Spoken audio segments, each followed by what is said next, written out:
बागेश्वर सरकार को लेकर किस तरीके से संग्राम छिड़ा हुआ है, उनके समर्थन में, उनके विरोध में लगातार बयानबाजी हो रही है। अब सवाल बाबा के दरबार में पर्ची के जरिए चमत्कार के दावे पर सबसे ज्यादा उठ रहे हैं। इसी को लेकर चर्चा करेंगे हम। खास मेहमान हमारे साथ मौजूद हैं, बागेश्वर सरकार के समर्थक के तौर पर पंडित अजय गौतम जी, आप देख सकते हैं इस वक्त हमारे साथ मौजूद हैं। और कुछ ही देर में बागेश्वर सरकार का विरोध करने वाले कंप्यूटर बाबा भी हमारे साथ जुड़ेंगे इस शो में।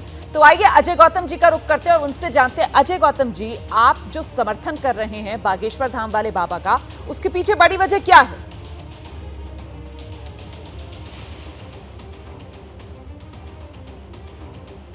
देखिए, अगर कोई भी व्यक्ति हमारी सनातन वैदिक शास्त्रीय विद्याओं का अगर प्रचार प्रसार करता है, जन कल्याण की भावना रखता है और हमारे जो सनातन धर्म में आई हुई जो विसंगतियां हैं वो उनके खिलाफ अगर बोलता है तो वो स्वागत योग्य है।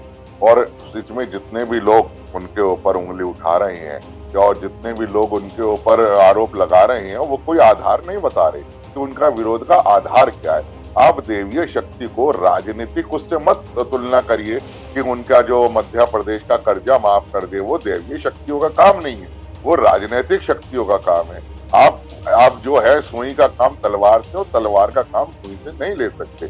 आज जितने भी लोग वहां जाते हैं, क्या किसी एक भी व्यक्ति ने कहा कि उनको वहां पर जाने से कोई समस्या हुई? आज अगर हजारों और लाखों लोगों के मन में ये श्रद्धा है कि जहां मेडिकल साइंस ने उनका इलाज नहीं किया और बाबा की अगर किसी कृपा से उनके जीवन के अंदर कोई भी दैहिक, भौतिक और मानसिक परिवर्तन आता है, तो मुझे नहीं लगता कि उस पर कोई उंगली उठाने की किसी को भी अधिकार है।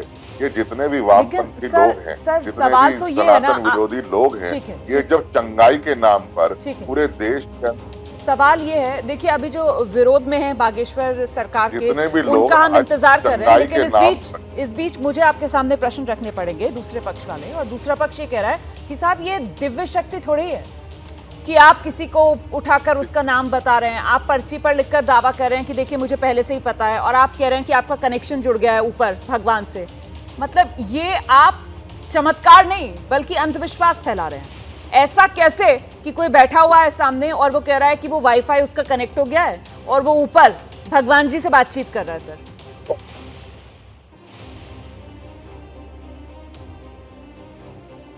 रोमाना जी, देखिए ये कोई पहला उदाहरण नहीं है। मैं आपको और 60-70 साल पहले लेके चलता हूँ। एक देवरा बाबा हुआ करते थे, ठीक है। देवरा बाबा कोई आम व्यक्ति नहीं थे, देश के प्रधानमंत्री, राष्ट्रपति भी उनसे आशीर्वाद लेने जाया करते थे। वो भी इसी तरीके की सिद्धियां जानते थे, कभी किसी ने प्रश्न नहीं उठाया। और एक कांग्रेस, बल्कि एक सबसे बड़ी राजनीतिक पार्टी एक समय की, उसको चुनाव चिन्ह देने वाले वही बाबा थे। वो भी मौन से बात नहीं करते थे, पर्ची पर लिखकर ही बताया करते थे।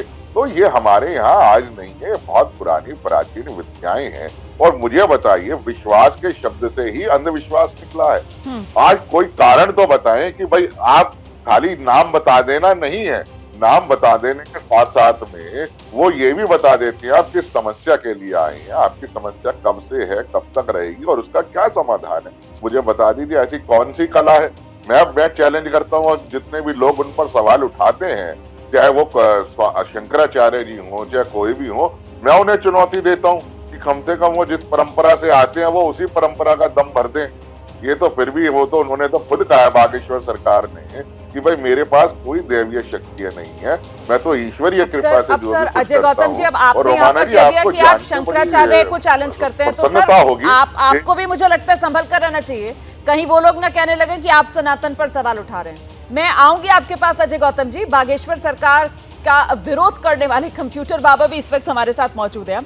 कंप्यूटर बाबा, यहाँ पर पंडित अजय गौतम जी हमारे साथ मौजूद हैं और वो ये कह रहे हैं कि साहब जो कुछ कर रहे हैं बागेश्वर धाम वाले बाबा, उस पर अविश्वास करने की कोई वजह नहीं है। तो फिर आप विश्वास क्यों नहीं कर रहे हैं बागेश्वर सरकार पर? मुझे एक बार फिर से बोले, ये समझ नहीं आ पाया, एक बार फिर से बोले। आपको बागेश्वर सरकार पर विश्वास क्यों नहीं है? नहीं, मुझे है विश्वास, मैं कहाँ कह रहा हूँ विश्वास नहीं है, मुझे विश्वास है।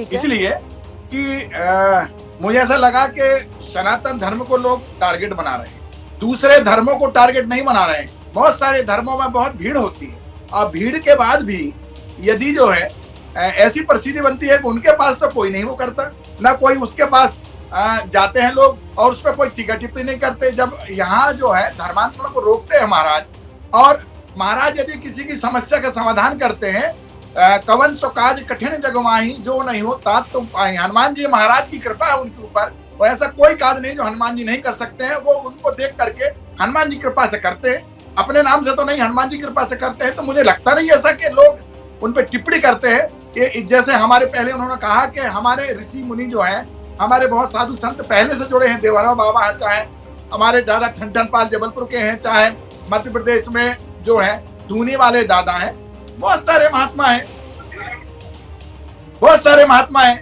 जो ऐसे रहे हैं। कहा कि हमारे ऋषि मुनि जो है, हमारे बहुत साधु संत पहले से जुड़े। तो आप भी मानते हैं कि दिव्य शक्ति है? नहीं, हनुमान जी महाराज की कृपा है, परंतु मैं आपके माध्यम से उनसे ये जरूर कहूंगा कि बड़बोलापन जो उनमें है, ये बड़बोलापन उनको कम करना पड़ेगा। और बहुत सारी ऐसी चीजें हैं जो राजनीति से थोड़ा हटके काम करें तो ज्यादा अच्छा रहेगा, क्योंकि सनातन धर्म का प्रचार करना तो हमारा उनका सबका कर्तव्य। ठीक, तो ये बड़ी का प्रचार करना, ये किसी राजनीति के लाइन पे चलना, बड़बोलापन करना, इससे बचना चाहिए। नहीं तो कौन सी राजनीति की लाइन पर वो चल रहे हैं? राजनीतिक बयानबाजी तो वो कोई नहीं कर रहे। वो तो लोगों के बीच दिव्य दरबार लगाकर ये दावा करते हैं कि वो लोगों की समस्याओं का समाधान कर रहे हैं। आपने इसमें राजनीति कहां से देखी, ये बताइए ना। नहीं, ये देखिएगा, इसमें मैं आपसे ये कहना चाहता हूं कि लोगों को दरबार में अपनी बात करते हैं, वही तो मैं समर्थन करता हूं कि हमारे सनातन धर्म में ऐसे ऐसे साधु संत भी हुए हैं, ऐसे ऐसे विप्र पंडित भी हुए हैं, ऐसे ऐसे शास्त्री भी हुए हैं। परंतु ये क्या है कि जैसे बिल्डोजर चला देना और भी आगे शब्द को आगे बढ़ा देना, ये सब चीजें में क्या है, राजनीति के उस पे आ जाती है। इसलिए इस पे ना करके अपने दरबार लगाएं, लोगों को संतुष्टि कराएं, और संतुष्टि होती भी है, लोगों को संतुष्टि हो रही तब तो लोग जा रहे हैं ना भाई। ऐसे अपने मन से तो कोई जा नहीं सकते, कुछ ना कुछ तो आराम मिलता होगा तभी लोग जा रहे हैं।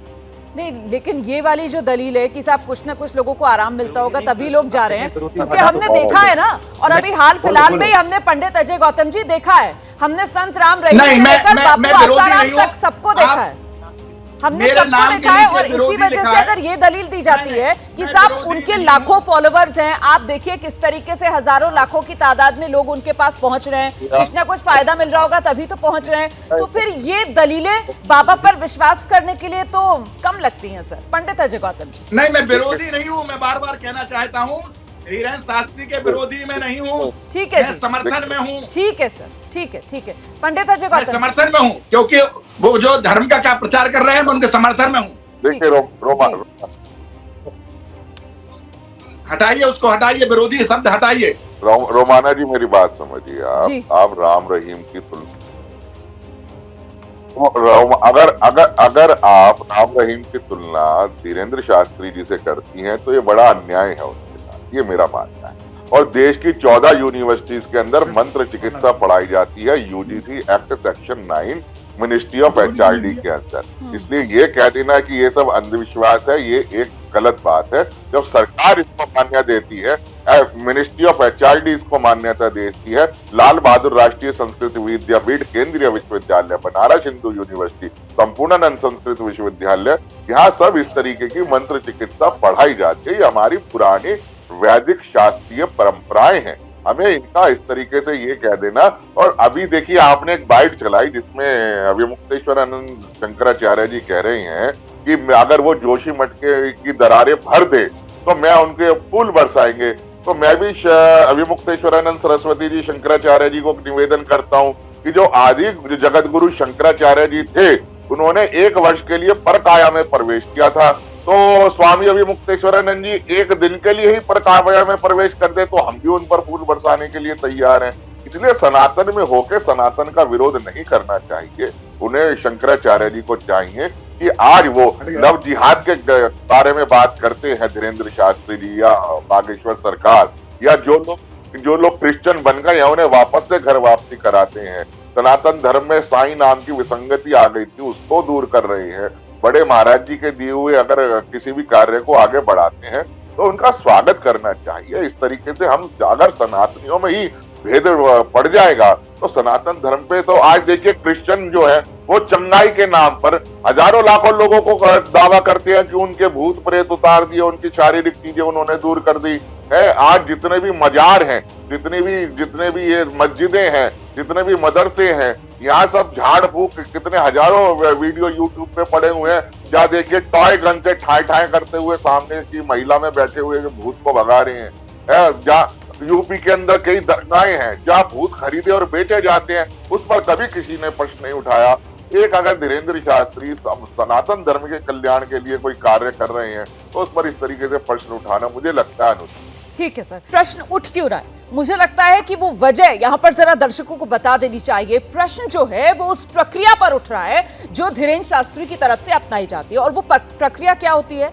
वो जब दिव्य दरबार लगाते हैं तो वहां पर जब वो लोगों को बुलाते हैं तो बाकायदा वो पर्ची पर दावा उनकी तरफ से किया जाता है कि पहले ही उस व्यक्ति के बारे में पूरी जानकारी उनके पास होती है, बिना उसके बताए उनको पहले ही पता होता है कि क्या उसकी समस्या है और इसका समाधान क्या है, और फिर ये उसको अपने दिव्य दरबार में दिखाते भी हैं। तो जरा देखिए किस तरीके से वो दिव्य दरबार लगता है और उसमें क्या होता है।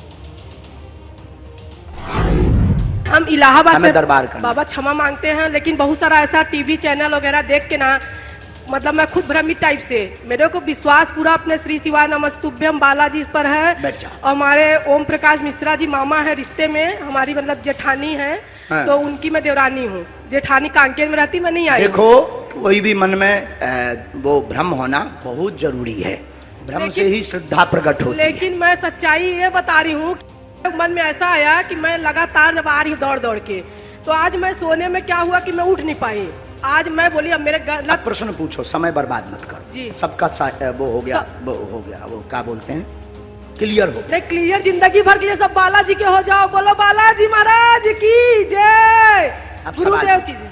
सवाल पूछो जल्दी। सवाल बहुत ये है बाबा कि 2 रोटी खाने के लिए है, लेकिन हमारे यहाँ हमारे हस्बैंड का तबीयत यहाँ पेट में बहुत खुजलाता है। उनका नाम बताया तुमने? किसी को नहीं, किसी ने पूछा है? नहीं, कोई नहीं। अच्छा ठीक है, क्या नाम है उनका? हनुमान प्रसाद पांडे। और वो नौकरी चाकरी से बहुत परेशान है। हमारा इज्जत थोड़ा बना है, लेकिन परेशानी बहुत। धन की हैरानी, घर में दिक्कत, पूरा घर उपद्रव मचा।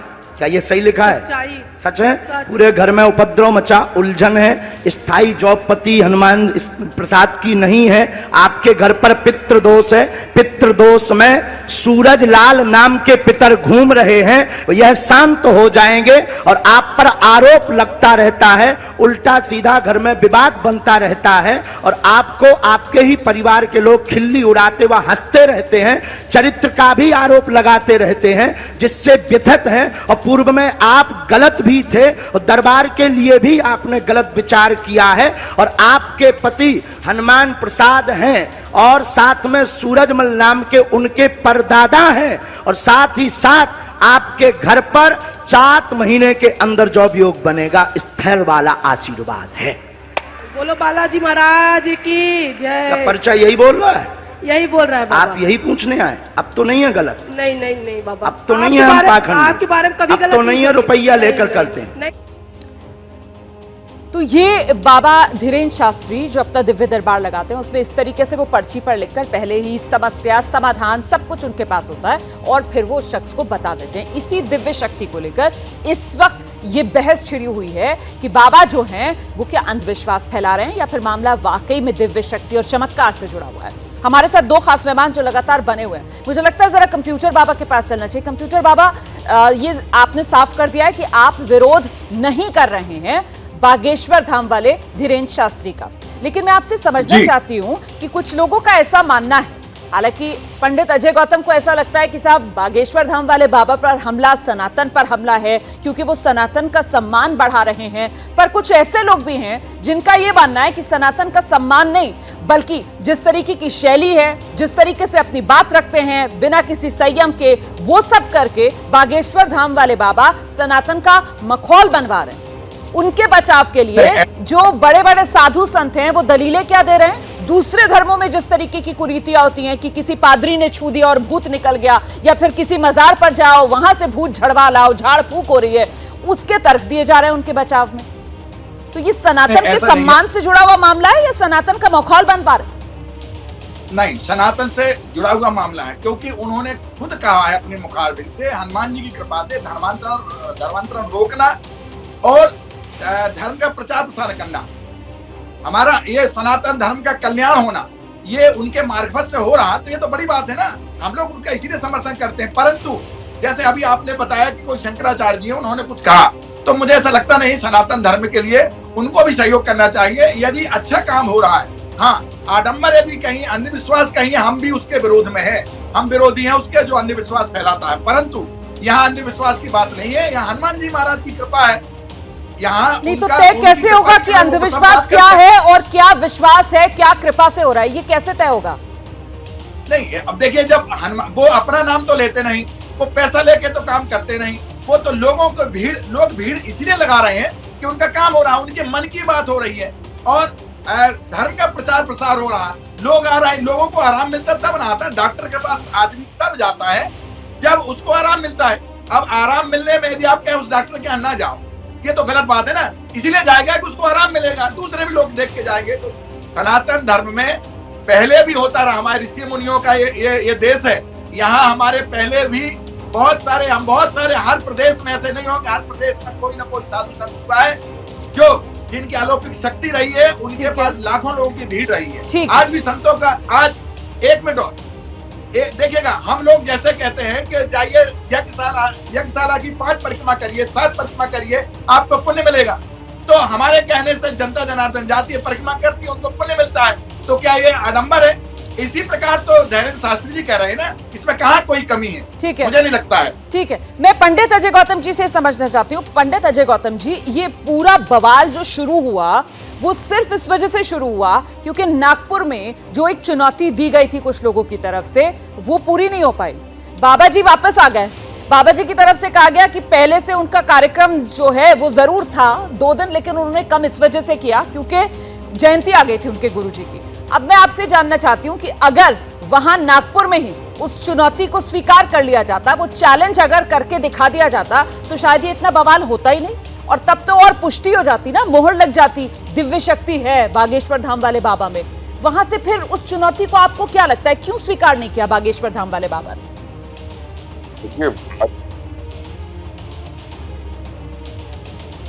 देखिए, अष्ट सिद्धि नवनिधि के दाता असवर दीन जानकी मान, भूत पिशाच निकट नहीं आवे, महावीर जब नाम सुनावे। इन सबको प्रमाणित करने के लिए किसी श्याम मानव के सर्टिफिकेट की आवश्यकता रोमाना जी नहीं। ठीक है। अगर मैं मानता हूँ कि क्या गारंटी है, अगर श्याम मानव की ने जो चुनौती दी उसको नागपुर उनके घर में ही जाके कर दे, तो कल को कोई और व्यक्ति नहीं खड़ा होगा इसी तरीके की चुनौती को देने के लिए। तो ये तो अंतहीन सिलसिला है। और श्याम मानव जी ने जब उन्होंने भी तो कहा कि अगर आप अपने 10 लोगों को ले आइए, किराया हम देते हैं, रायपुर में दरबार लगा है, तो यहाँ चुनौती को पूर्ण कर लीजिए। यही तो सर, इसी वजह से तो सवाल बड़ा हो जाता है ना सर, सवाल बड़ा इसीलिए हो जाता है कि नागपुर में जब चुनौती दी जाती है तो वहां पर उसको स्वीकार नहीं किया जाता है, लेकिन उसके बाद वापस लौटकर फिर उसी शख्स को, मतलब अगर सोच ये होती कि साहब कितनी चुनौतियां स्वीकार की जाएंगी, ये इसका तो कोई एंड ही नहीं है, लेकिन फिर जब वापस आ जाते हैं तो फिर उन्हीं को दोबारा चुनौती दी जाती है कि अब आप यहाँ पर आ जाओ, यहाँ पर आकर आप करो हमारे लोगों के बीच। इसी को लेकर तो वो दूसरे वाले सवाल खड़ा कर रहे हैं, इसीलिए तो रहस्य बड़ा बनता जा रहा है सर, इसीलिए तो ये बवाल थमने का नाम नहीं ले रहा है सर। बहुत धन्यवाद आप दोनों का मेरे साथ जुड़ने के लिए। तो सवाल दरअसल बार बार यही पूछा जा रहा है कि बागेश्वर धाम वाले बाबा का जो चमत्कार है, आखिर वो सिद्धि है, वो महज कला है, या वो किसी तरीके का जुगाड़?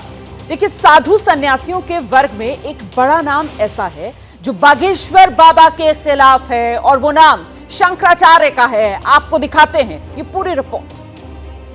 साधु संत और सन्यासी समाज का एक बड़ा हिस्सा धीरेन्द्र कृष्ण शास्त्री के समर्थन में है, लेकिन ज्योतिष पीठ के शंकराचार्य स्वामी अविमुक्तेश्वरानंद सरस्वती समर्थन करने वालों की कतार से जुदा हैं। जोशीमठ में दरार वाले संकट पर सुप्रीम कोर्ट का दरवाजा खटखटा चुके अविमुक्तेश्वरानंद सरस्वती ने कहा कि धीरेन्द्र शास्त्री अगर सच में चमत्कारी बाबा हैं, तो जोशीमठ की दरारों को जोड़ दें। हम उनको फूल बिछाएंगे कि आओ और ये जो मकान में दरार आ गई है, हमारे मठ में आ गई है, उसको जोड़ दो। नहीं समझे आप? हम फूल बिछा करके उनको ले आएंगे और फिर झुक करके पलकों पर बिछा करके उनको वापस करेंगे। दिखाओ ना चमत्कार। हम लोग तो सारे देश की जनता चमत्कार चाहती है कि कोई चमत्कार हो जाए। एक नारियल जो पहले से हम लाए हैं उसमें से हम चुनरी निकाल दें, कौन सा अच्छा, मान लो चुनरी नहीं, उससे सोना निकल जाए गोला, उससे जनता का क्या भला होगा? तो जो चमत्कार हो रहे हैं वो जनता की भलाई में अगर उनका कोई विनियोग हो तो हम उनके जय जयकार करेंगे, नमस्कार करेंगे। और वहीं दूसरी तरफ भोपाल से लेकर फिरोजाबाद तक बाबा बागेश्वर धाम वाले, इनके जो समर्थक हैं, उन्होंने सड़क पर उतरकर हुंकार भरी है। बाबा के समर्थक घर से निकलकर सड़कों पर आ गए हैं। बाबा के समर्थन में श्याम मानव, जिन्होंने बाबा पर सबसे पहले सवाल उठाया था, उनका विरोध कर।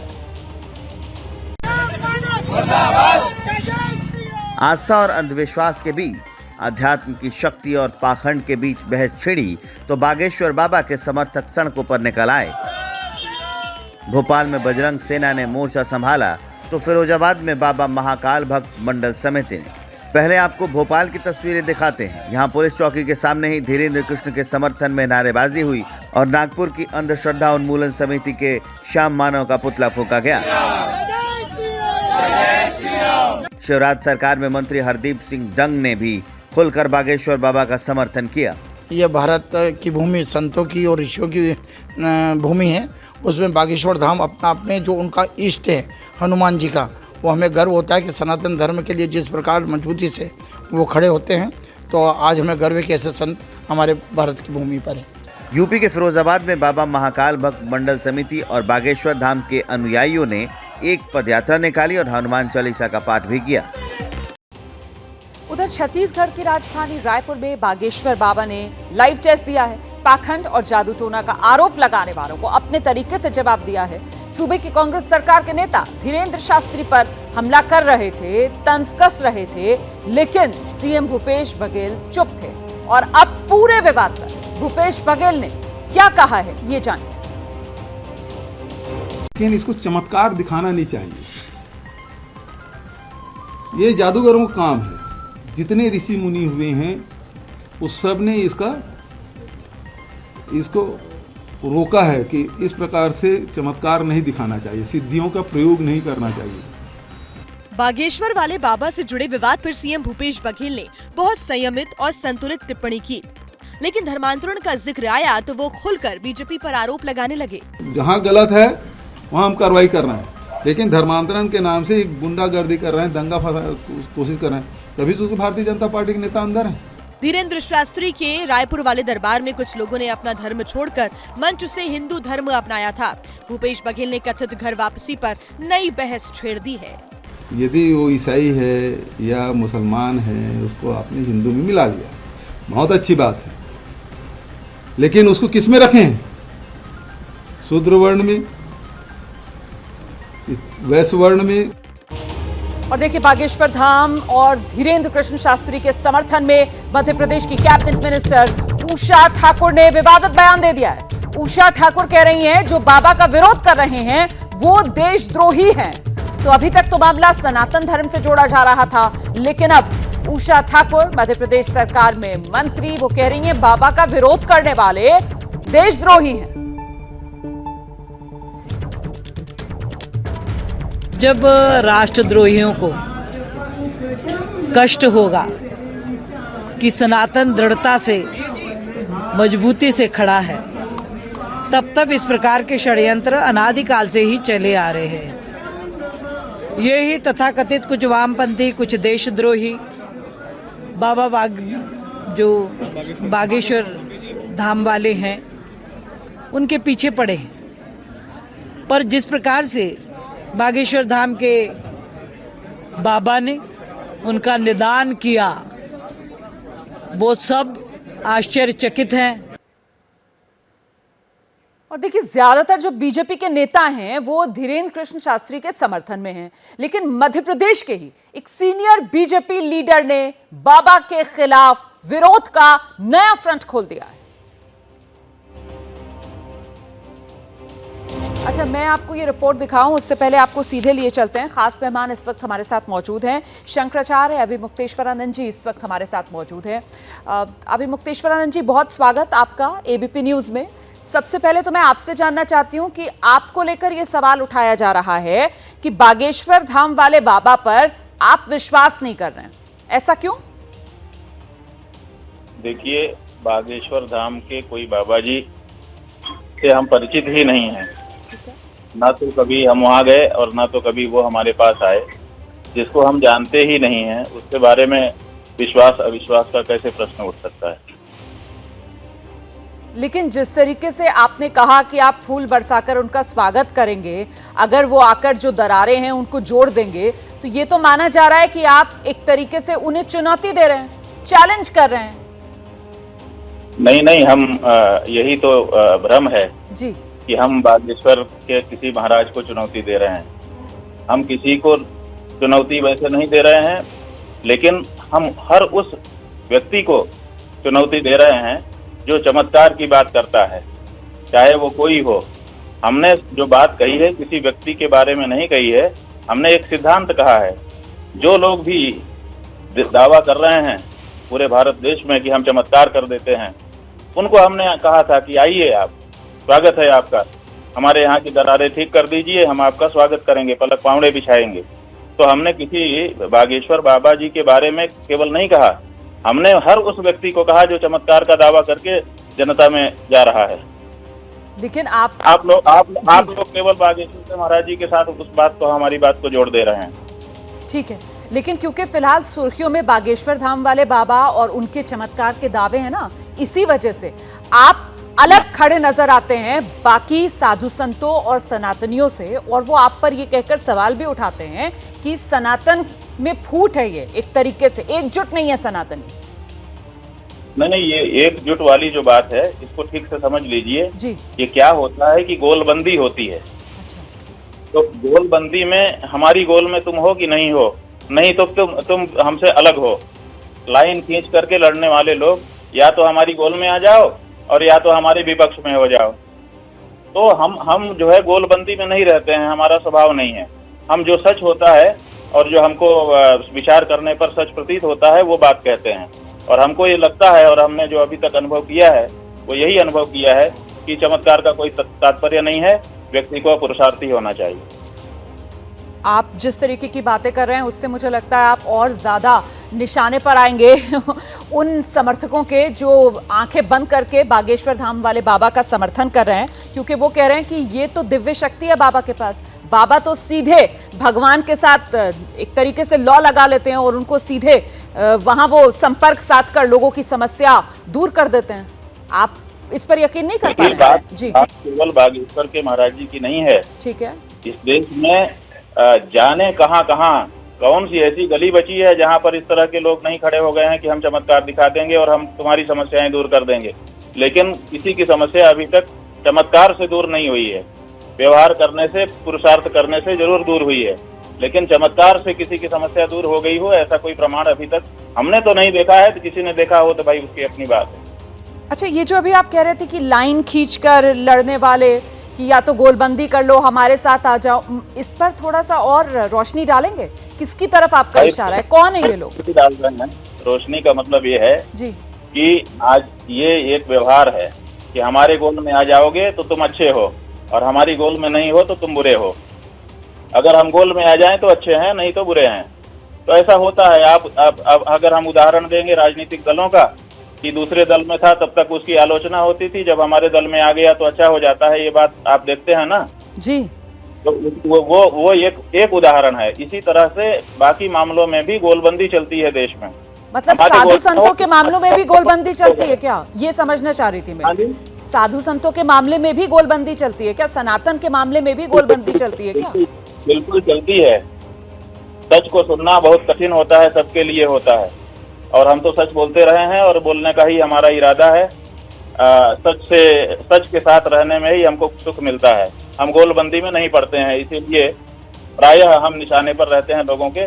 लोग तरह तरह के आरोप लगाते हैं हमारे ऊपर, लोग तरह तरह से हमको परेशान करते हैं, लेकिन हमको सुकून रहता है कि हमने कुछ गलत नहीं बोला। जनता के सामने हमको नजर झुकाने की जरूरत नहीं है। हमारी अंतरात्मा हमको धिक्कारती नहीं है अकेले में जब हम होते हैं तो। ठीक है, तर्क के आधार पर बागेश्वर धाम वाले बाबा को लेकर जो लोगों के मन में सवाल आ रहे हैं वो सवाल अगर कोई रख रहा है सामने तो एक पक्ष मुखर होकर कह रहा है कि ये सनातन पर हमला है। क्या आपको भी ऐसा लगता है कि अगर बागेश्वर धाम वाले बाबा के चमत्कारों को लेकर सवाल पूछा जाएगा या उनसे पूछा जाएगा कि किस तरीके से वो ये कर रहे हैं, तो क्या ये सनातन पर हमला हो गया? भाई देखिए, एक डॉक्टर अगर दवा करता है तो हम पूछ सकते हैं कि क्या आधार है तुम्हारे जो पुर्जा तुमने हमारे लिए लिखा है। एक वकील बहस करता है तो पूछा जाता है कि किस अनुच्छेद के आधार पर तुम ये बहस कर रहे हो, कौन सी नजीर तुम्हारे सामने है। तो इसी तरह से कोई धार्मिक अगर कुछ कर रहा है तो क्या जनता को उसको पूछने का अधिकार नहीं है कि इसका आधार क्या है, आधार बताइए, प्रक्रिया बताइए, लेकिन क्या खराबी है। लेकिन जो लोग पूछ रहे हैं उनके लिए कहा जा रहा है, जो लोग मेथड का उपयोग करके ये काम करते हैं। ठीक है जी। अगर कोई उनकी गोपनीयता हो तो वो कह दें कि इतनी बात हमारी गोपनीय है। गोपनीयता को भी आजादी दी जाती है, मान्यता दी जाती है। बहुत सारे पेटेंट हो चुके हैं, वो लोग अपना फार्मूला नहीं बताते हैं, लेकिन वो कहते हैं कि हाँ ये हमारे फार्मूला है हमारे पास, जिसके कारण हम ये करते हैं। तो कोई बात है तो उनको आगे आके बता देना चाहिए। यही तो मैं आपसे समझने की कोशिश कर रही हूँ। जो लोग सवाल पूछ रहे हैं उनके लिए कहा जा रहा है कि ये अलग विचारधारा के लोग हैं, ये जो हैं वो सनातन विरोधी लोग हैं, और अब तो यहाँ तक कह दिया गया है, बयान राजनीतिक इस तरीके के आ रहे हैं कि ये देशद्रोही लोग हैं।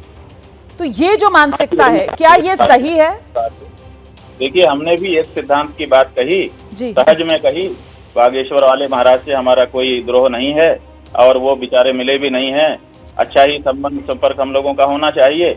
उनके प्रति हमारा कोई व्यक्तिगत द्वेष का भाव नहीं है, ना हमने उनके लिए कहा, लेकिन हमने एक सिद्धांत की बात प्रकरण आने पर सामने कह दी तो हमारे भी विरुद्ध में लोग कह रहे हैं कि तुम ही तो देशद्रोही हो और सनातन द्रोही हो। ऐसी परिस्थिति हो रही है। अच्छा, ये जिस तरीके की सिद्धियों का परिचय दे रहे हैं बागेश्वर धाम वाले बाबा अपने दिव्य दरबार लगाकर, ऐसा होता है, ये संभव है?